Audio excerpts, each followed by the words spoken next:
নিজ মালিক থাকবে জমিদার। এই জমি মানে জমিদার বানানোর পরে হাজার হাজার কৃষক না করে মারা যায়, জমিদার কাছে গিয়া খাজনা বাবদ গানটি ভ্যালু অ্যাড করে, ফসলটি ভ্যালু অ্যাড করে, এরকম হবে। এই জমিটা এরকম উচ্ছেদের জন্য সেই জমিটাও করলো, যদি আমি নির্বাচন করতে আমি জমিদার জমিদার অনেক টাকা পয়সা খরচ করবো কাজে মানুষের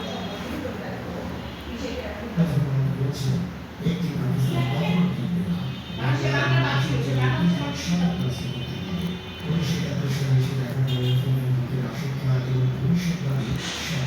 যখন মুসলিম দেশ হিসেবে আর সেদিন এক পছন্দ করতো না, চিন্তার কারণেই এই সাদানিটা হতো। চিন্তা যদি এই সাদানিটা না করতো তাহলে আপনার কিন্তু একটা স্বাধীন বাংলা পাইতাম, আমরা কলকাতা পাইতাম, আমরা আসাম পাইতাম, আমাদের দেশ হতো স্বাধীন বাংলা।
বাংলা এবং আশা করি পৃথক সারা